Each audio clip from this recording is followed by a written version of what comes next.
Citizen Smith, aka Doc Brown, hip hop, London, stand up, what? Documenting the life and times of a living legend. I feel like I heard the essence and in turn learned the lesson. To pass it to the youth on the ends through musical blends. Look, the culture fall into unsuitable trends. Hip-hop's become a fashion victim. A million rappers and all of them afraid to show the passion within. What I'm spitting is true. I just kick back, sipping the brew and demonstrate how I'm different to you. I live the double life, one nice, one try. But the music's been beside me all the time like a wife. I can't just mistreat her, stab her in the back. I star in this feature, phantom of the track. Cause I came out the dark with a stain on my heart. Been chained to the art since it came out the park. And traveled the world to touch billions. What can I say? Welcome home, you're one in a million. It's been a long journey, you earned it, now welcome home. But first things first, I deserved it, worked it, so it was perfect. Now welcome home, you heard it, that's what the word is. Oh, yeah, welcome home. You heard it, that's what the word is. Oh, yeah, welcome home to you, welcome home. Now it's everywhere, you could ask any breath. He'll be like, my city, yeah, it's already there. And it's penetrating the mind state. Same time make you wonder why it rise with the crime rate. And young hearts turn cold. I know you got soul, but there's no place for it on road. And it's quite tragic, we lose the right passage for music. Soothes our blues, it's like magic. Not a role model, I got my own flaws, but I have no bottle if I just don't talk on some real shit. Use lash pads and still shit. Music, the big brother, no dad to deal with. Now feel this, street mentality like an illness. Rising through the 80s and 90s and true it still is. Rose where it started, we love off though. But you know where the heart is, so come on home. Been a long journey, you earned it, now welcome home. But first things first, I deserved it, worked it, so it was perfect. Now welcome home, you heard it, that's what the word is. Oh, yeah, welcome home. You heard it, that's what the word is. Oh, yeah, welcome home to you, welcome to my city of dreams, the big smoke London, where it's gritty and mean and kids choke off the gas from exhaust pipes. Government's all white and over 50. And you wonder why I'm shifty? Cause we ain't represented in high courts. Freedom and equality, you follow me? That's two things I die for. Millennium wheels that I saw. If I wanna see the lot, I'll go up to the top of my boy's block. What? Don't get me started on the dome. 400 million they spent could've meant new homes, but we don't complain. We're like zombies, clone face locked to the screens of our mobile phones. Mouths metaphorically bound with duct tape. My relationship with London is love-hate, but you know I need the love of the city to sell a track. I was one for a moment, now show me a welcome back. Welcome home. Welcome home. Welcome home to you, well. Been a long journey, you earned it, now welcome home. But first things first, I deserved it, worked it, so it was perfect. Now welcome home, you heard it, that's what the word is. Oh, yeah, welcome home. You heard it, that's what the word is. Welcome home to you, well.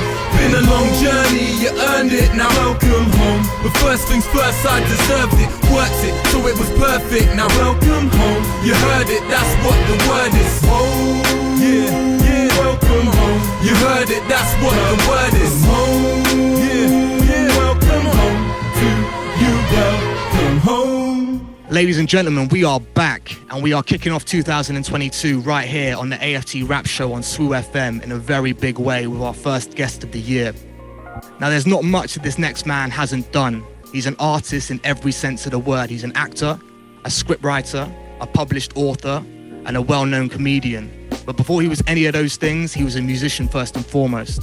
He's gone from hosting legendary cyphers in a legendary record shop alongside the likes of Kanye West, Mos Def, Pharoah Monch and Amy Winehouse, to hosting the BAFTA Awards in LA. He's gone from introducing the world to artists like Low Key and Poisonous P, to working with Ricky Gervais walking down Equality Street. Our guest this month has literally done it all. So whether you know him as Ben Bailey, Doc Brown, or even Citizen Smith, one thing that can never be debated is that the poetry is always poisonous. He's back with brand new music to kick off 2022. And as a fan from the early days, I'm super gassed, and it's an absolute honor to welcome none other than Doc Brown to the AFT RAPS show right here on SWU FM. Doc, how you doing, man? Wow, man, that intro made me feel like I've actually done something with my life. It was impressive. Bro, don't be silly, man. Like I said, I'm a fan from the early days, bro. And like your progression from an outsider looking in, especially as a fan from like the music days, it's been phenomenal to watch your rise. And I know obviously music took a back seat for a while, and you continued to smash it in comedy. But as a fan of your music first and foremost, obviously it's great to have you back with new music. But you accomplished a lot when you were a key part of the scene in the early 2000s. So it's important to give you your flowers, man. Yeah, I appreciate that. I appreciate it massively, man, because, my time in the world of hip hop is poorly documented because of how we shared information in those days. By the time the internet sort of took over everything, in the early 2000s, the scene was already changing, and new kids were coming up, and we were already almost like on the way out, because grime showed us all how to deal with British music, with street culture. It showed us all how to monetize it and make it a thing, and the world that I came from sort of got left behind. Do you know what I mean?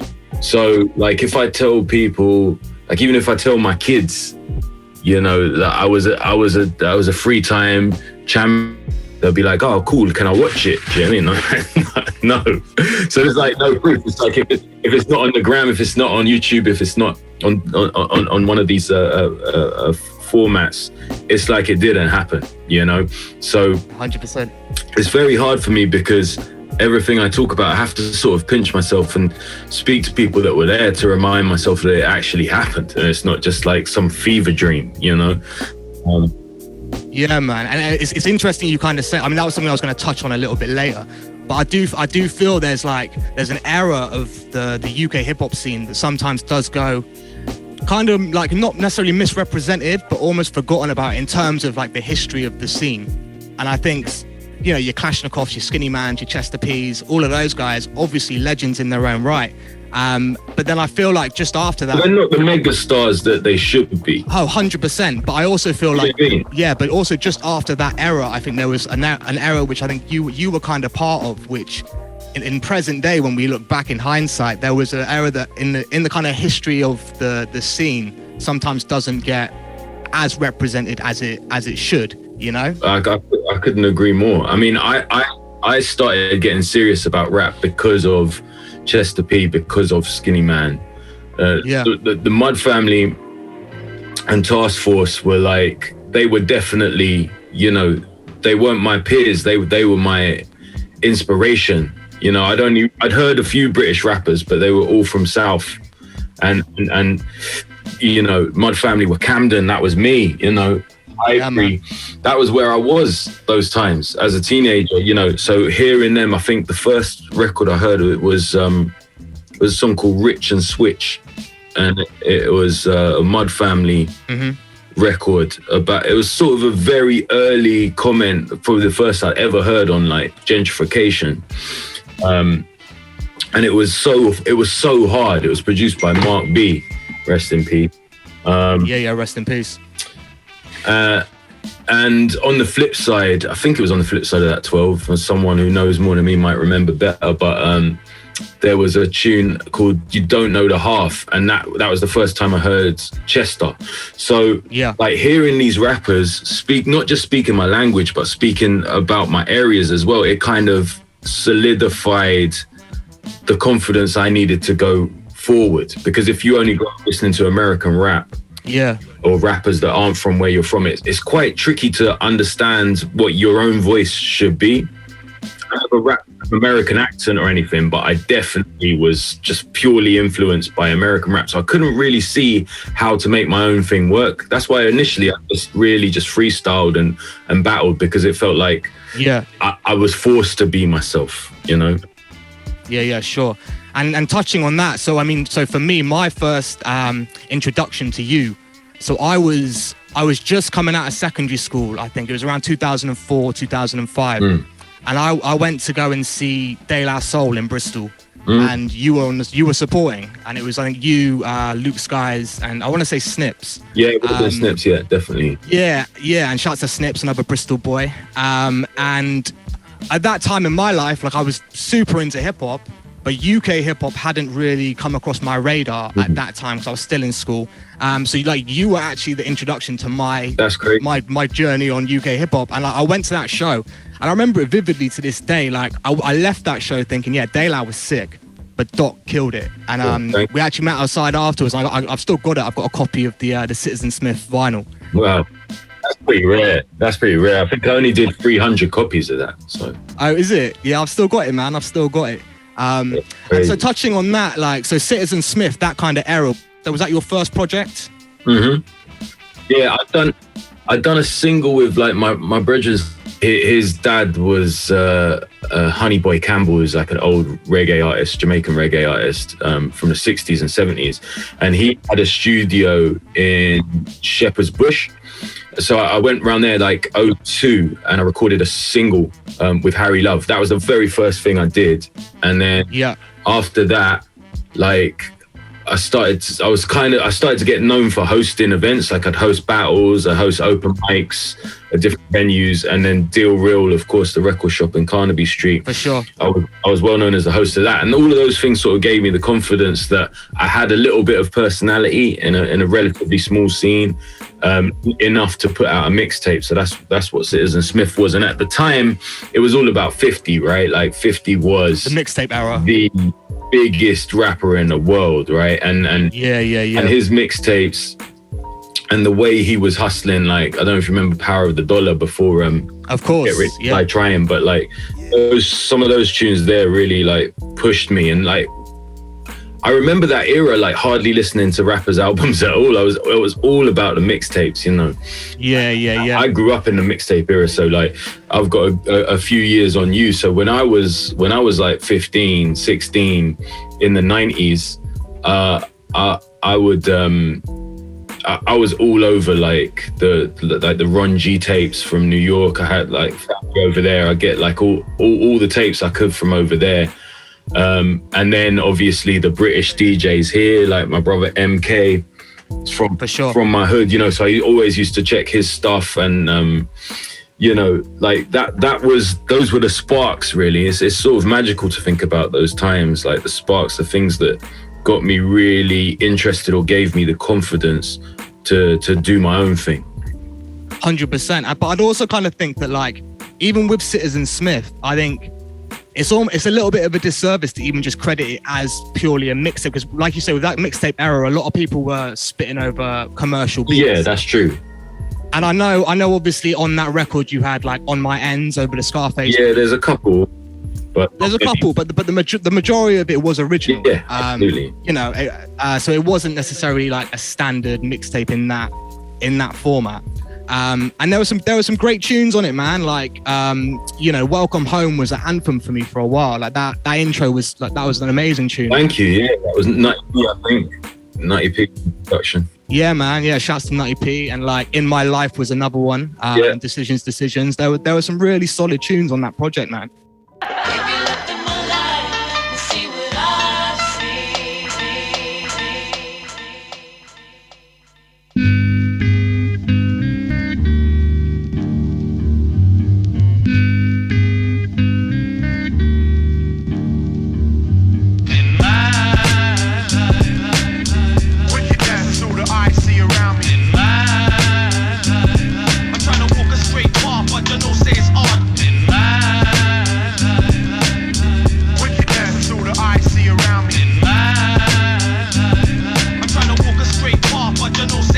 My generation talking money and ice. They want it all, but they don't wanna learn, read, study, or write. It's like, see rappers flossing, I don't care what they spend. I'm going shopping for food and trying to pay rent. Needing bucks for utility bills, cause to get your heating cuts enough to give give you the chills. I'm bringing the real deal, not a fantasy. Still it has to be said that I'd rather be living happily ever after instead of disaster. Half the youths don't even know which bread is their father. Boys becoming men without good men around them, and when men are around them, they're breaking in someone's housing. I came up out the cracks of the pavement. My life is real. Despite that, I ain't the type to steal. Think it's very rarely right to kill, and the mic is still the only weapon that I like to feel. In my firm grip, learn this from other wordsmiths who roamed the earth before the hellfire burnt it early. Even before Tottenham turned mean. Tottenham, St. Paul's, race riots in Burnley. Everybody's crazy, and somebody you'll get it. I stress it, even if Nas already said it. Cause man are acting like it ain't happening, but we always bring it to the surface. That's the power of this rap thing. Wickedness through the eyes see around me. I'm trying to walk a straight path, but you know say it's art. Wickedness through the eyes see around me. I'm trying to walk a straight path, but you know say it's art. Rappers like me don't always break through, cause we dedicate tunes to something you can relate to. I don't know no one wearing platinum fronts, rolling through my hood on 20-inch rims. Ain't happened once, but I know about riding the train, taking the bus. Plus I know about hiding the pain, making a fuss, packing my shit and having to move. Like when my mum started cracking the whip, I started rapping for food. Then I learned to make cash in more ways than one, without crime or government time paying me none. Don't watch me, I'm relentless. If I'm rapping Sundays, Mondays, I'll fundraise for young offenders. All my life my eyes been on the grime like a target that people wanna sweep under the carpet. The so-called rotten eggs, bad apples of the bunch, but that's why our music pack a little punch. Cause Wickedness through the eyes see around me. I'm trying to walk a straight path, but you know say it's art. Wickedness through the eyes see around me. I'm trying to walk a straight path, but you know say it's art. got educated, so I break down the system and overstand it. So if there's a twisted bigger picture, I know who planned it. My peers cuss me, saying G's don't study, call me sellout, because I'm trying to be somebody. Saying, look, if you're a rapper, you can't chat that shit. That Martin, Malcolm, Muhammad Black shit. You need to keep it real, keep it gangster like me. So what's the matter? Got too much time with wifey? Nah, listen up, save all that talk for someone who give a fuck. I got avenues, big plans, man, different stuff. As for you, when all of your rapping shit dry up, you'll be in the greasy spoon cooking my fryer. I'll tell you something straight from the heart. Don't let a man try and make you think that you should feel ashamed to be smart. How we gonna be embarrassed of that? Just cause I read a few books doesn't make me an aristocrat. I'm listening out for classical rap, getting opinions on what it's like to try and be a man if you're black. I feel like every album's lacking a track. Positive, peace, purpose, progress. What happened to that? Cause yeah, to my boys and the fam, Wickedness through the eyes see around me. Reveal, Tony D, therapist, Trying to walk a straight path, but you know say it's art. DJ Slips, my brother Luke Skies, SP. Wickedness through the eyes see around me. Evil and holding it down. Yeah, Trying to walk a straight path, but you know say it's art. Doc Brown. You know what I mean? Wickedness through the eyes see around me. Yeah. I'm trying to walk a straight path, but you know say it's art. Whoa, that's gangster. From the very start, I mean, not a lot of people know this. Not a lot of people know this, but I used to bring samples and drum programming ideas to producers a lot of the time, because I had visions for songs in my head, and In My Life was one of those. I took that idea to Evil Ed. Yeah, man. Silly with the low key tune. It was all in my head, but I've never been technically minded. So you know, I took that to Snips and he did that. A lot of my songs were like that. You know, I wasn't just a rapper who was like, oh, I've got like all these beats, I'll just rap on them. Do you know what I mean? For sure. But that's what I mean, and certainly in terms of there always have been concepts to your record, to your songs. Always. It was never just I'm rapping about rapping over beats. Nah. Ever. And that's what I got from that first project, you know. And again, like from an outsider looking in, being from Bristol, you know, Deal Reels in particular always had like a mythology to it. Absolutely. From the outside, an outsider looking in, because I remember seeing videos. It must have been around kind of the MySpace era, you know, where we would see these clips of, you know, your Kanye's in Deal Real and all these huge artists, and the atmosphere just looked electric. I can't imagine what it must have been like to be in that room sometimes. Mos Def said to me one time, he was actually performing in a play in Holland. So he was living in London and he started coming regularly. And he said to me one time, maybe the third or fourth time, he said, you know, this is where hip hop lives. He's like, I can't even experience this in Brooklyn at the moment. Yeah, right. And, you know, that's how it was then. Like New York was kind of losing its cachet outside of 50. Yeah. It was all about the South, really, them times. And he brought Kanye, you know, and Kanye brought the Young Guns. Mos Def also brought Pharoah Monch down. And we became known for having these legendary Americans who we basically ambushed them when we saw they had a show and say, come down here if you want to promote your show. Yeah. IPs, you know, Mark Ronson, like so many people came through. But for me, almost the bigger story was the people who were about to become stars. Do you know what I mean? Yeah, sure. So like K Tempest, used to, I should say, they were on the open mic pretty much every week. Do you know what I mean? Yeah. You know, I'm proud to say I was the first, if not like at the very least one of the first to hand K Tempest the mic, to hand Paul, Professor Green. You know, the people that came through and ended up becoming stars like Michael Caine. The list is Amy Winehouse. It's really is endless, and you're right to say it is mythologized because it's one of those if you were there, you were there type things. Yeah, exactly. Funnily enough, there is footage of almost every single night because one of the four owners, Olu, he shot everything. So it's all on Sony tapes, unbelievably, in house. Yeah, that's amazing. And I mean, no pun intended, but that's something that really needed to be documented. And hopefully at some point we'll get to see some of that footage. Because I mean, I only ever got to go there once.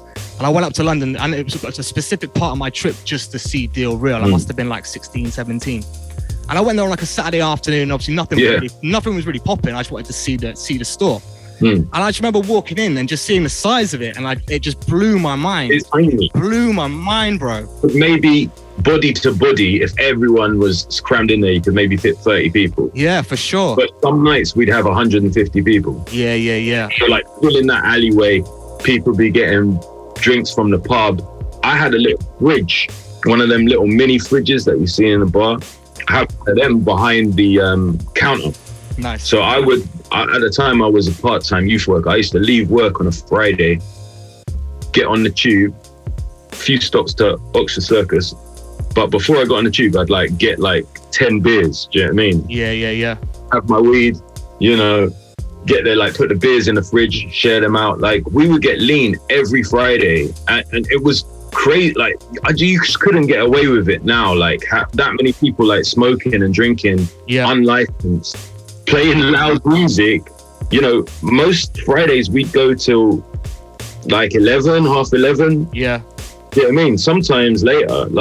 It was kind of outrageous, really, when I think about it. It's legendary, man. And it was wild as well sometimes. I remember when Cannabis came and he jumped up on the counter and did second round knockout, and there was just a surge of people, you know, Wu-Tang, Pete Rock and CL Smooth. Yeah, man. It's kind of mind-blowing to think that it ever happened at all.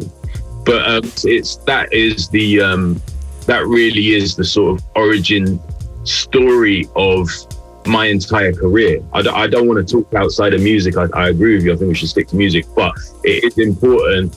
That period of my life basically gave me all the confidence, all the ability, all the humor, all the acting chops, the crowd control, everything I needed to become a professional entertainer. Do you know what I mean? For sure, man. It's the foundation. And even now, I think you still see the results of something like Deal Real with something like the Chip Shop in Brixton, for example.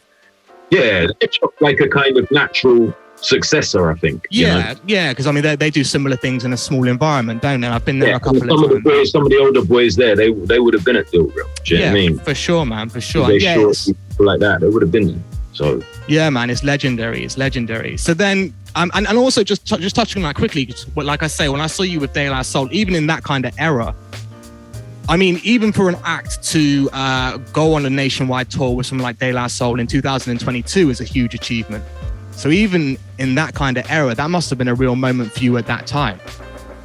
Yeah, I think I was quite good at sort of putting myself about a bit in those days. When you think, like, I had no mainstream success whatsoever. I had no knowledge of me outside of the subculture that I was in. Yeah, I toured with De La Soul, Busta Rhymes, Mark Ronson. Like, I had some amazing live moments. Yeah, you know, for sure.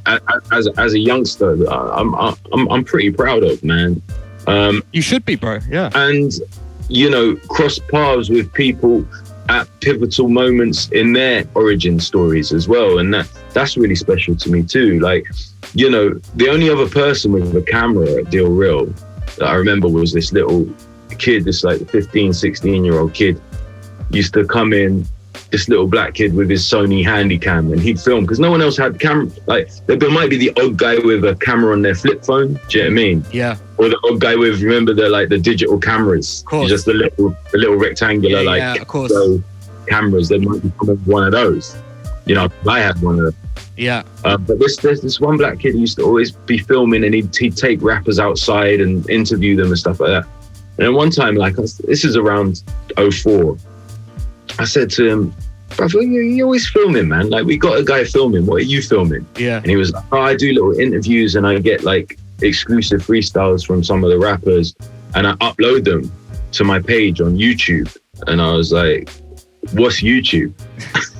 Imagine that. I was like, yeah, what's right. YouTube? Like, oh, it's like a video sharing website. And I've got own page on it. Yeah, and no one had the foresight at that time, really, did they? No, apart from this kid. And I was like, all right, and what do you do with that? And he was like, well, there's a way of making money from it, like through advertising and getting more and more eyes on the website. Yeah. And I was like, all right, good luck with that, bro. I sort of like shrugged them off, you know. Yeah. And that kid was Jamal Edwards. I thought that's where you were going with it, yeah. Yeah, crazy. And everything that he then turned that into. Yeah, became a multi-millionaire. Building your confidence without judgment in a place where the only pressure was on your own ability. Sure. And I think that's really interesting. There was never an option of making money. No one's getting paid to perform at the Real or to organize that night. Even the shop, like, we didn't really sell anything, really. It was all about those nights. Yeah. Everyone in there was young. Everyone in there was just there for the sake of being there, being part of hip hop. And in those days, I treated hip hop like a religion, you know, like every day I had to be immersed in the culture in some way. Yeah. I was really, really, really serious and really respectful of all elements of hip hop. And I, in my own mind, I added an additional element, which was my youth work, you know, because hip hop was such a big part of what I was doing for a living at the time. Yeah. You know, doing music workshops or lyric writing workshops with youngsters and whatnot. Yeah. To me, that was hip hop as well. So if I wasn't doing that, I was freestyling. If I wasn't doing that, I was running with the graph guys. If I wasn't doing that, I was checking out breakers, you know, going breaking convention or whatever, you know. And if I wasn't doing that, I was DJing. So you had a bar in a certain song off the Citizen Smith mixtape where it was, what was it? It was like, if I'm rapping Sundays, Mondays, I fundraise for young offenders, innit?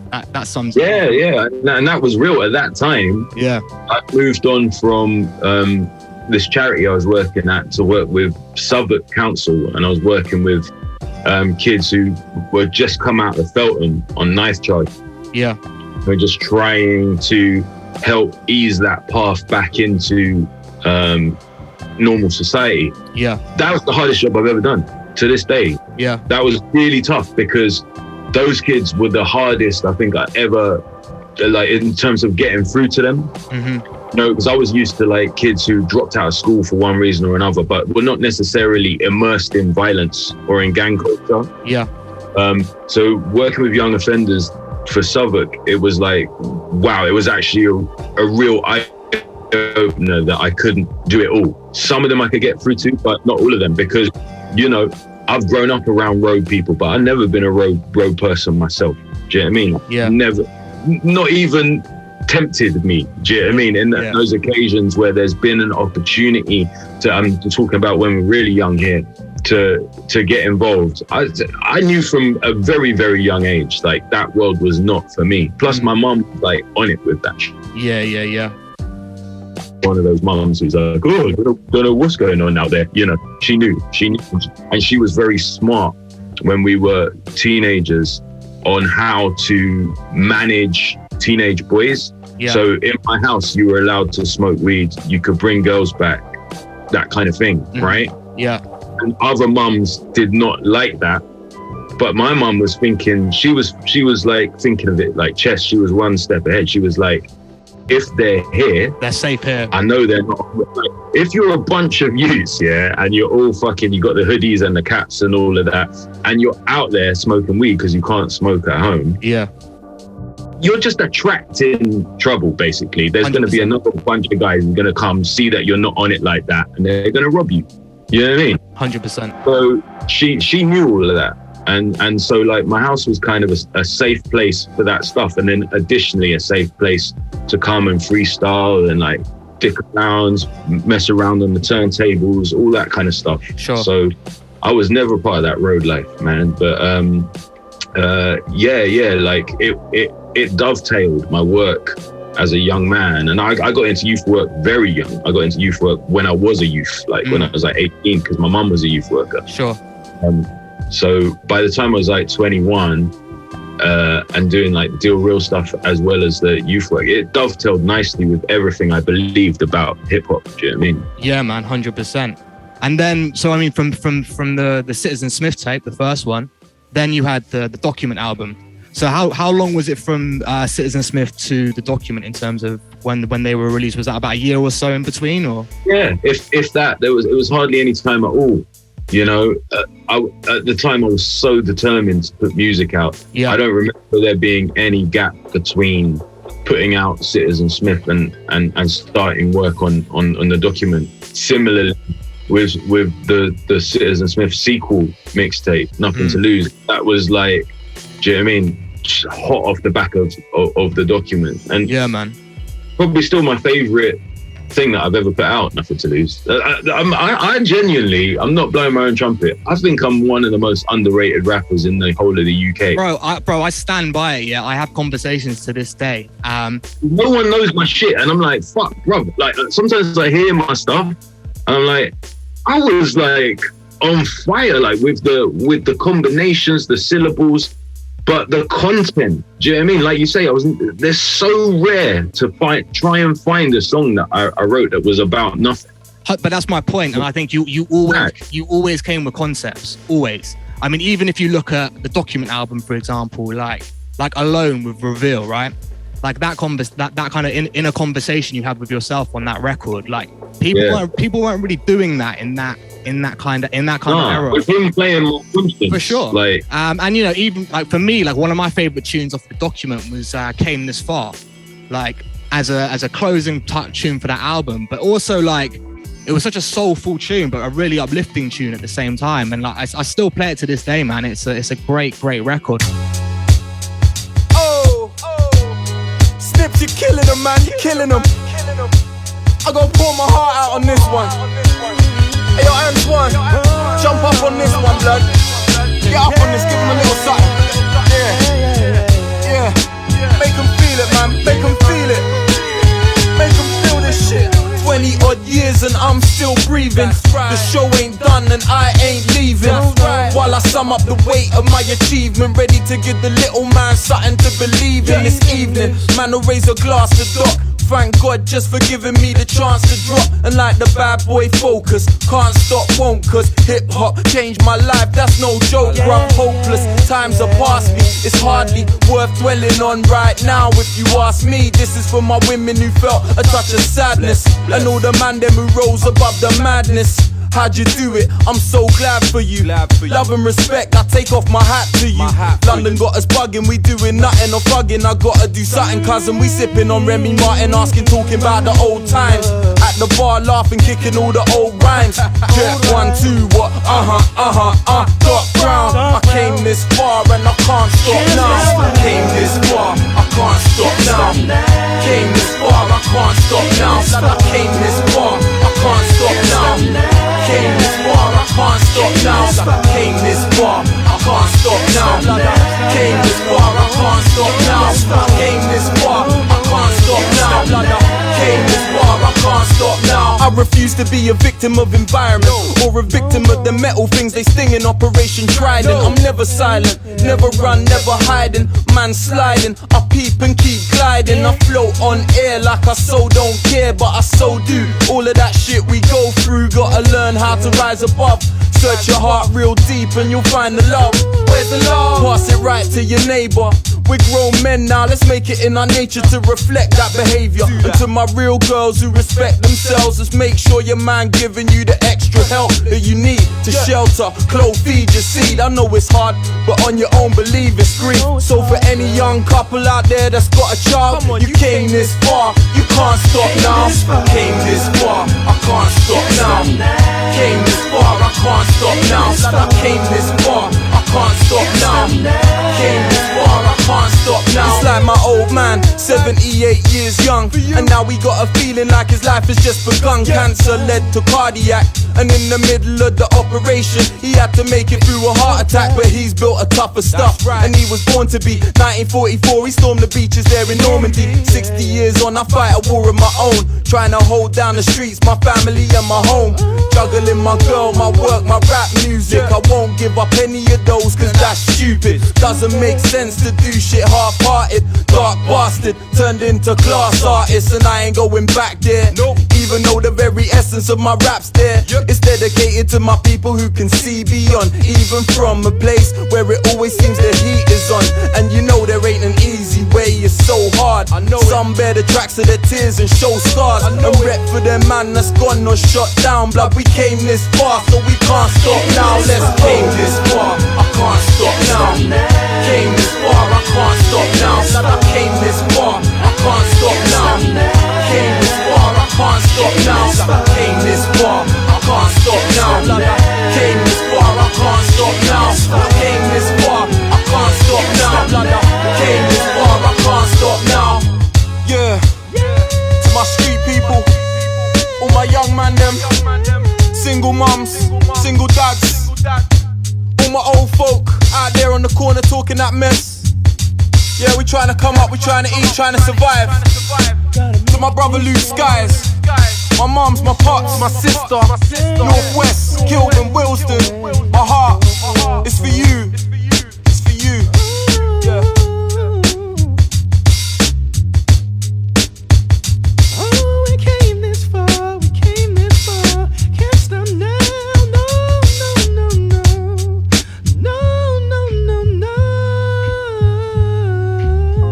And even things with like the Do It video from the document, you know, when you were doing Jump out a fucking plane, man. Like, what do people that's want what I'm from me? saying. Shit I did for hip hop, like, it's nuts. Like, there's a song on that album, Love Letters, Yeah. where, you know, it's like it's triple time. It's on a waltz, which no one was doing, and I'm you know, it's like I'm writing love letters to the music, but it's intimate and it's passionate and it's almost sexualized. Yeah. There's Love Me the Right Way, Yeah. which breaks down. There's 3 different versions of love. You know, traditional love between a man and a woman. You know, love between races. Like it, I was really crying. And even with a record like that, I was actually listening to that the other day. And you know, when did that come out? 2005, maybe. Mm-hmm. But the production stands up to this day. It doesn't sound dated in the slightest. Yeah, I think some of the stuff from the album is dated. You can date it because of the Chipmunk stuff. Sure. So like that was like the college dropout times, Diplomats. That was what I was listening to, you know. Well, it's funny you say that, because I was going to get onto this as well. It's like with the Citizen Smith 2 tape, or again, I don't want to call it a tape because that is an album. Nothing to Lose is an album because there's no covers on it. It's all original music. Yeah, that's what I'm saying. I just sort of did it because it was low key. Do you know what I mean? Even with that project, I think, you know, even from the get-go on that project, it felt like as a listener that, like you say, you were putting a lot of work in at the time. But even with a record like Superstar Movement, like the first tune on that project, fucking slaps that. Bro, I'm telling you, yeah. I would like that tune, because for me, from again, outsider looking in and just a fan of your music, like straight off the intro of that tune, it wasn't like you were at a point where you were saying, I'm a superstar, I've made it by any stretch of the imagination. But what you were claiming on that record is like, I'm gonna own where I'm at right now, and what I'm doing within myself. I deserve to call myself a superstar just by what I'm doing. Absolutely, but you can see the origins of my ability as a writer and a comedian, because it's sort of there's a tongue-in-cheek. Sure. I can have a lot of money, but I feel like a superstar. Sure. And especially because I can rap better than half you fucking guys. Do you know what I mean? 100%.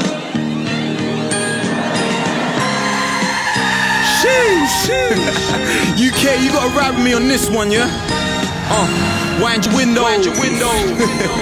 Push your top down. Yeah, blood is Doc Brown. Citizen Smith, I'm coming round your block again, yeah? Well, I can't feel famous every once in a while, huh? Yo, it's the superstar movement. Used in BMW whips with 2 chicks bumping my new shit with shades on. See where I'm at, not where I came from. All around the world today, they play the same song. Superstar movement, living life however you choose it, and moving like celebrities do. It's the new lit, do it with me. You can copy, hands high, sit down right. I am somebody. All the way live from the big smoke, city of sin, to the speakers that you're listening with. Citizen Smith, yeah, come check the status. Don't know my name, it's one of them days I feel to front like I'm famous. Normal guy with ridiculous rhymes, and I flow with meticulous timing. But I'm in an island where man ain't quite ready for my thing. So when I'm on the street, I'll be greeted by silence. It's all good, don't wanna be awkward in your hood. Flash rings and things like media whores would. And normally I wouldn't do this. It sounds stupid, but the truth is the music got me changing how my mood is. So I'ma say fuck it, today I'm a star. Cause these UK man never take it that far. And I know you probably think there's a limit, but I feel it's the sky. Rude boy, stop killing my high. It's them superstar movement. Used in BMW whips with 2 chicks bumping my new shit with shades on. See where I'm at, not where I came from. All around the world today, they play the same song. Superstar movement, living life however you choose it, and moving like celebrities do. It's the new lit, do it with me. You can copy, hands high, sit down right. I am somebody. Even when they're trying to tell you you're not, never listen to that pessimism. It's the way you're selling you short. Think about it, see the powers that be. Don't want a crowd of individuals that shine like me.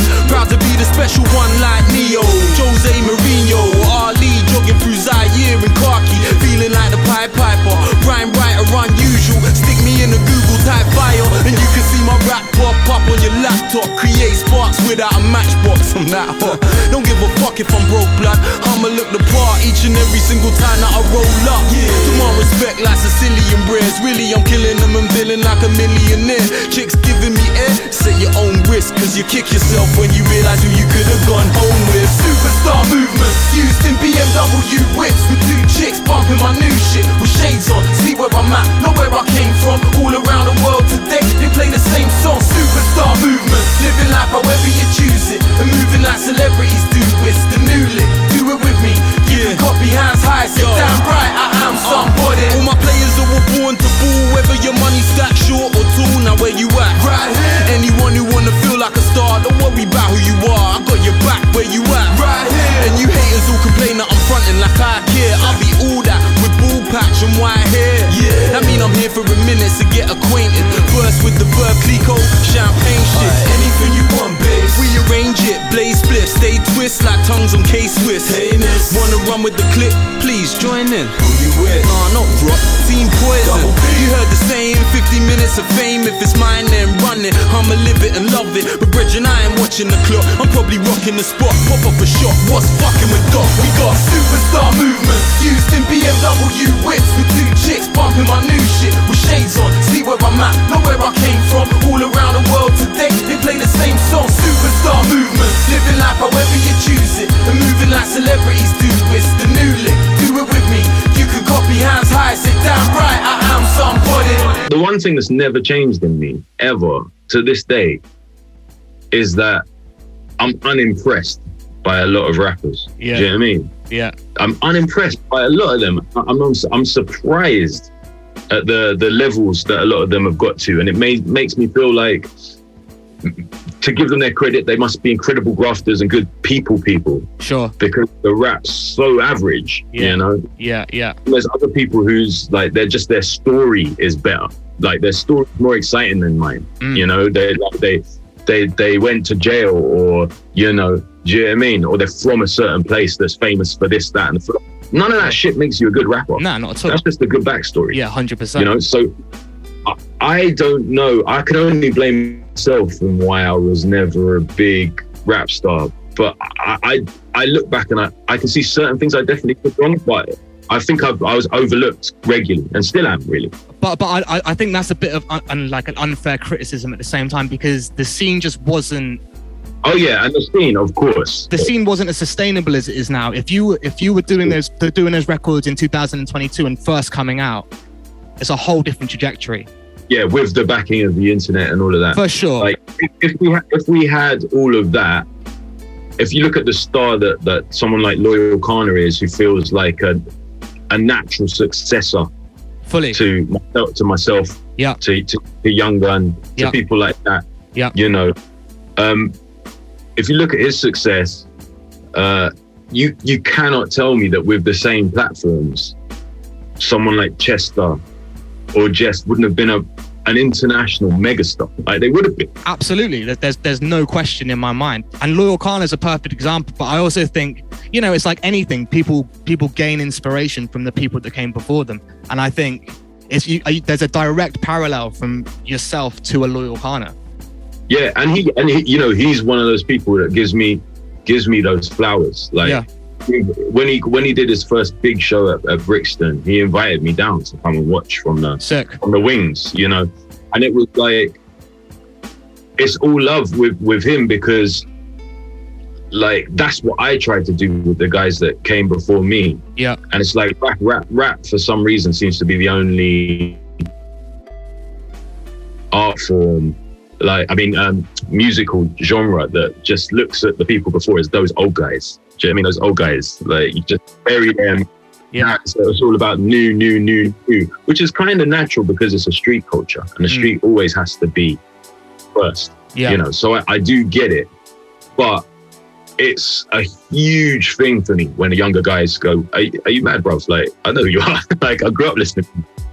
So yeah, I get that from a few of the young guys, and Loyal's one of them. So that to me is a beautiful thing and an important thing. Yeah, man, no, 100%. And it's interesting as well, because I mean, you know, even with records like, you know, My First Show, where you talk about the first shows you ever did with Loki, and on that, you know, on that tune specifically, where you talk about having like a battle with someone like Sway. And like we touched on at the very start of this conversation, it's like there is just an error that sometimes goes, again, no pun intended, undocumented. And Sway's another prime example.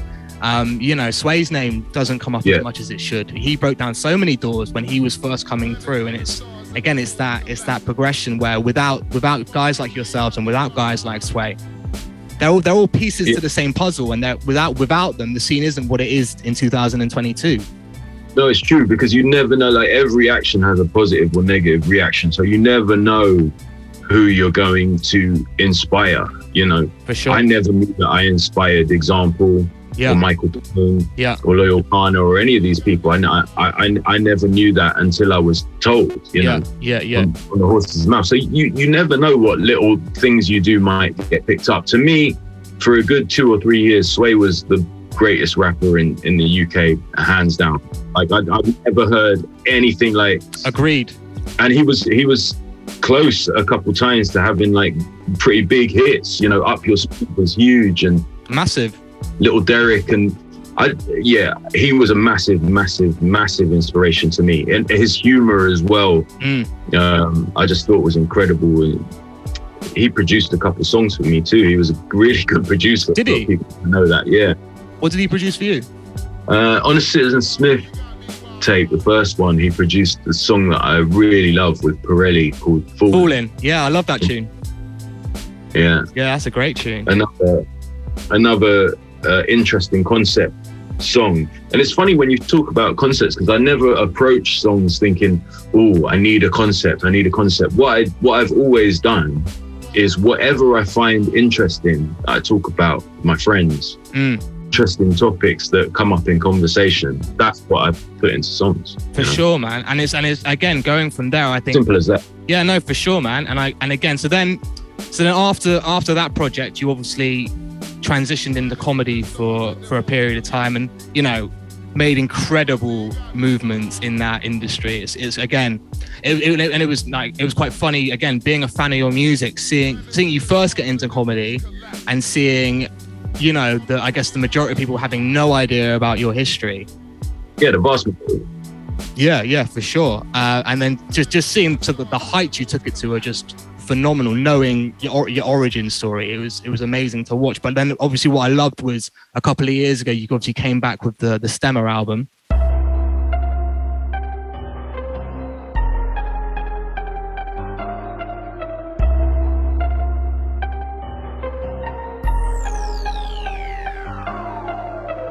We run, wild, free, and we can't ever change, we can't be contained. Part of us saying there's a chance to behave that we can't ever take. Asking in vain, spark to the brain, dart to the vein, go hard like we're hardly to blame. Partly insane like a stalker's dance in the rain. And we don't give up. Whoa. Whatever you wanna do, wherever you wanna go, you know me, I can't say no. You plus me plus them, team, and anyone who wanna come and let off steam. Feel that, going home early, kill that. That's that dude, that's that crew on the night that you get flashbacks to, like wait with a shrug, basically bruv, no break till we're done. And we can't stop now. Gonna rock out till we drop down. Spot the stack to the bomb. On it, chick with the tats on her arm. On it, sprinkling chat with the charm. On it, try not to do nothing dumb, but can't promise. Sundown, sun up, come up. Piper with a mic. Oh, what's up? We can get with this to that. It's a toss up. Might hear sirens. Watch for the brothers. I'm on the kind of conga line, so get in and follow. We could do it all now and regret it tomorrow. Tonight collectively we're gonna act the utter fool. Oh, I'm so corruptible. All these things, and whatever we do tonight, it's nothing new. All these things, you can wonder if you were right. I'm coming up with you. All these things, who would've knew when we drew the line? Such a fool. Raise your hands if, raise your hands if, raise your hands if you're corruptible. Fire in your eye socket, liver than a rocket. Only a fiver in your pocket. Tonight find a different kind of profit. Watch it, man, you don't fall behind the beat when I drop it. You can't lose, man. When you're going out without any kind of plan. When you start off with nothing in your hand, go with the flow even when the flow is a sham. So simple when you don't give a damn. Got a long list of all the dumb shit I did that I'll probably do again in a bit. Oh, I got that glint, man, I got that glint. All I ever need is a nod and a wink and a cold drink, bruv, I'm gone in a blink. Kinda like a junkie right on the brink, but I never gave a monkeys what you might think. Save the embarrassment for after. For the next few hours, let's make disaster. I'm like Alice with a bottle mark, drink me, eat me, trust me, taste me, tease me. Take it easy, wavy, sleazy, play me, treat me crazy, deeply. Take me with you. Maybe a little sinning just to get us in the mood. I'm in it every minute, don't limit what we do. I wonder if I ever really did grow up at all. Corruptible. All these things, and whatever we do tonight, it's nothing new.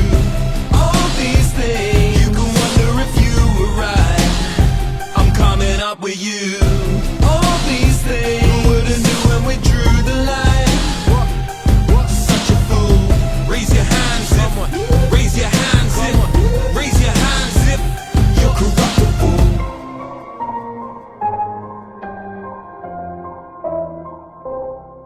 And that was like a really interesting project to me. But again, it was like a natural progression. Like obviously there was a lot more live instrumentation to it. But it was like a really, really well put together record. And again, I suppose it must have been quite a, more so a passion project than anything else, because obviously your music through and through. Yeah, it was good. But it must have been, I guess, quite a nice opportunity to come back to music with some of the pressure kind of alleviated. Yeah, absolutely. Like I made it not expecting to compete with any of the new rappers or any of, I never ever for a second expected any of that. I didn't expect to have any hits even really. Yeah. But I just was in the mood to make music again, and I wanted to show that my fans, at least, that I still had it. Yeah, man. And, the support for it from the inside was phenomenal. Charlie got me on Fire in the Booth. Yeah. Westwood got me on, and Shorty and MK, Mr. Jam, like everybody I knew from back in the day, how they all supported me. Like that was really special. But actually, we just jumped a little bit because after the second Citizen Smith, which was 06, in 07 I started working on an album, and I was getting deeper into youth work at the time. I had a baby, and I was starting to think about the next phase of my life. And during the recording of that album, somewhere halfway through, I decided it would be the last thing I'd do in music, By the time I finished it, I was already starting to write jokes for the BBC, which led into stand-up in 2008. By February 2008, I was doing stand-up.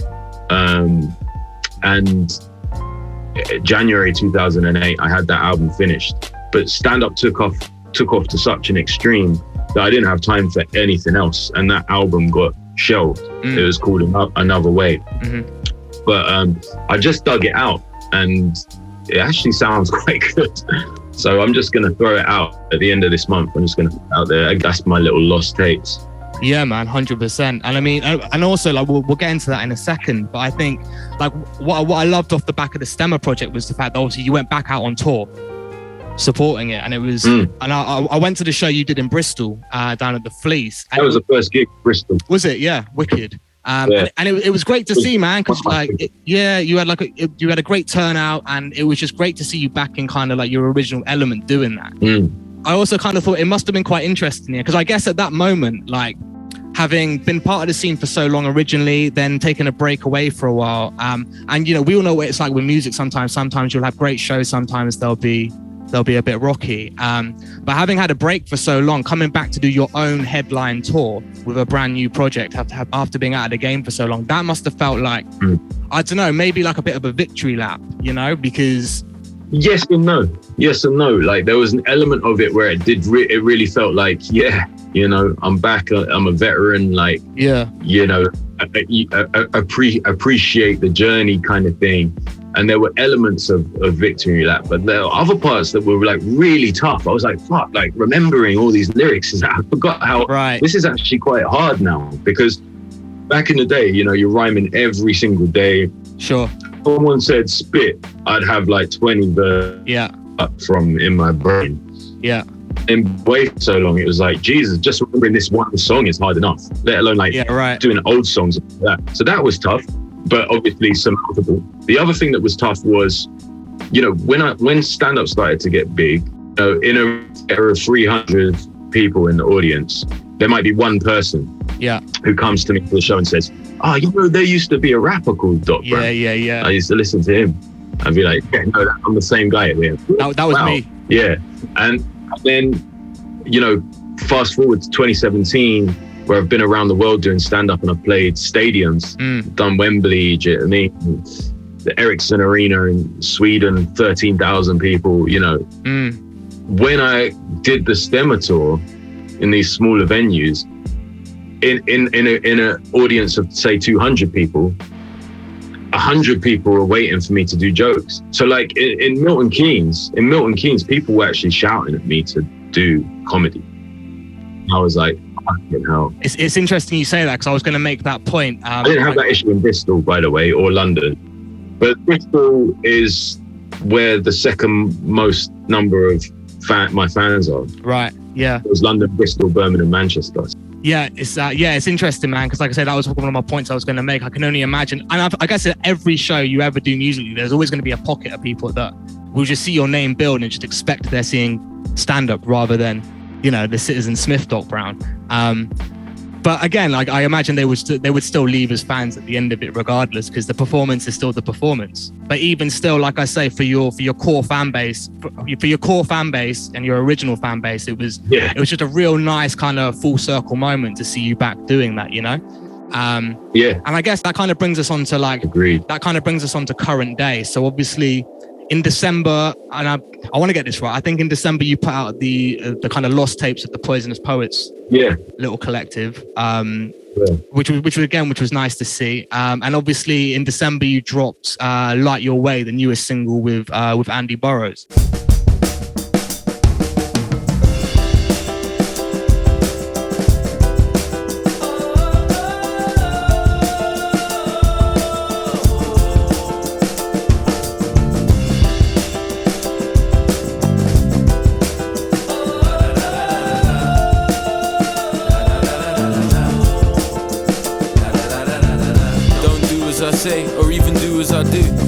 decisions you make are by you and for you. If you need a beacon, we can meet and reach it every other weekend, seeking deeper meaning. But what if it's as simple as a ride through the park, as a light through the dark, as a guide for your heart? If all I can relate is how to avoid my mistakes, who's to say if I've done enough? Baby, knuckle up, clench your little mini fist, mini me. Cause there's fights in this life you can pick, you can flee. And there's moments of nerves where you'll be sick if you're me. Got my bulletproof off, you can hit through my teeth. But don't be trigger happy, you should take this slow. Promise that I wouldn't preach, but I'll grace this flow with the gospel. Now I'm just trying to do the impossible, give my offspring a spring off like I promised you. You never chose this life, but I chose you. I done no wrong from right, still wanna show you. You're not in debt to me, but feel I owe you. And every lie you tell to me is so true. See the hope that you give me plays a part, and that light in your eyes breaks my heart. You look at me like you aren't so sure, but I know we'll be together till the sparks no more. Don't need to fight your way through, baby, just take it slowly. Oh, don't fight your way, cause I'm gonna light your way home.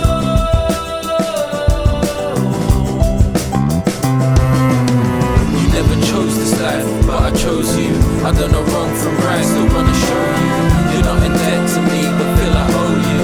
And every lie you tell to me is so true. See the hope that you give me plays a part, and that light in your eyes breaks my heart. You look at me like you aren't so sure, but I know we'll be together till the sparks no more. Don't need to fight your way through, baby, just take it slowly.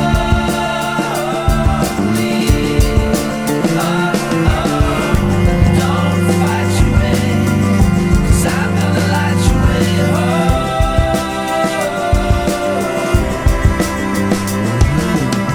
Don't need to fight your way through, baby, just take it slowly. Don't fight your way, cause I'm gonna light your way home.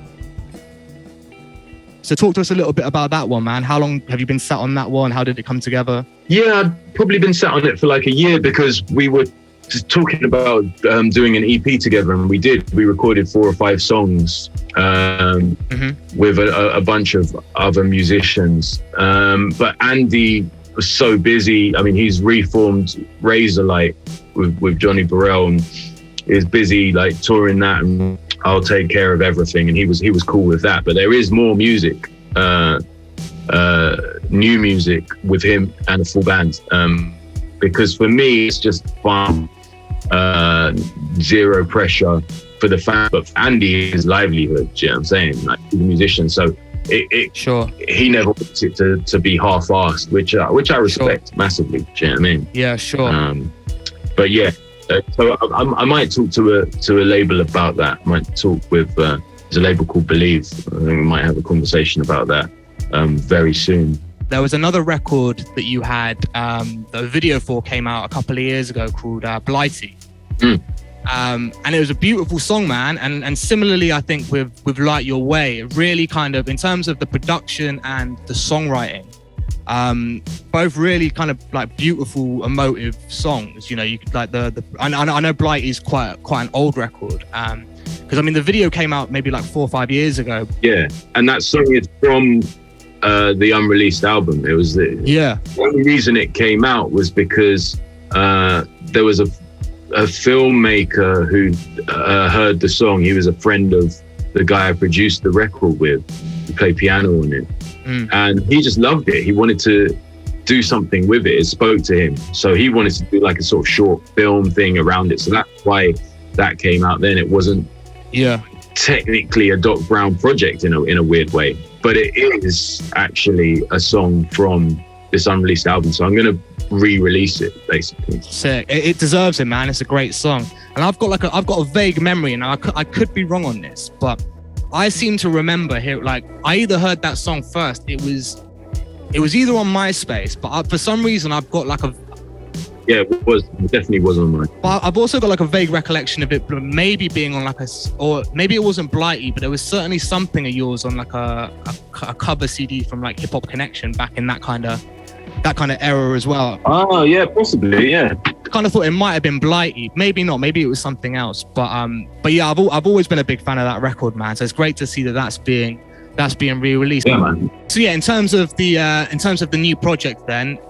so have we got a title for it? So it's called Another Way, which at the time I seem to recall, I was trying to do a lot of different things with rap. I was trying to make it more cinematic. I was trying to have more storytelling. I was trying to have more instrumentation. And even higher concepts. So none of that really worked in the circles I was in, which is more about just bars, where's your bars? So for me, it was like another way of doing things. Yeah. And it was heavily inspired by I'd been touring around with Mark Ronson at that time, who I met at Feel Real. Yeah. And obviously we had a full band. So it was heavily inspired by that. And I actually took some of those band members to come and play on the album. And it was the first time I've ever really tried to do anything without samples. So yeah, what's interesting about the project is it's 11 songs. It's completely sample free. Everything on there is original. There's no swearing, which is unusual. Again, that speaks to the level of songwriting as well, right? Because it's just the progression, and you know, Blighty's a prime example. Like Light Your Way is a prime example. Like everyone knows you can bar. That's not a question. Yeah. So like, if you can bar, like, why do you need to tell people you can bar? I've never understood that. Exactly. You should be able to tell by the intelligence, the rhyme structures, the combinations, the syllabic rhyming, everything that I'm doing that I can bar. I don't need to tell you unless we're battling, you know? Absolutely. And that's it. And it's all about the songwriting, and you've always had that. You've always had the concepts. But like you say, I think with the original production, like the sample free kind of stuff, like they're bodies of songs. They're not just tracks. Absolutely. And your projects have never really been that. But I'm excited to see what this new project just sounds like sonically, because Blighty and Light Your Way kind of go hand in hand in terms of production. Yeah, they're definitely related. Yeah, and the sonics to it. So yeah, I'm really looking forward to hearing it, man. So is it purely a solo Doc Brown project? Are there any features on there? No features. There's a lot of different singers on there, and there's features in a non-rap sense, because I've some standout performances from different musicians and singers. Wicked. But I don't think there's any other rappers on it. Okay. No, I don't think there are. Yeah. I mean, as a fan from, I was going to touch on this earlier, but as a fan from like, again, all of your projects, I always thought that like you and Young Gun always had such a great chemistry on records together.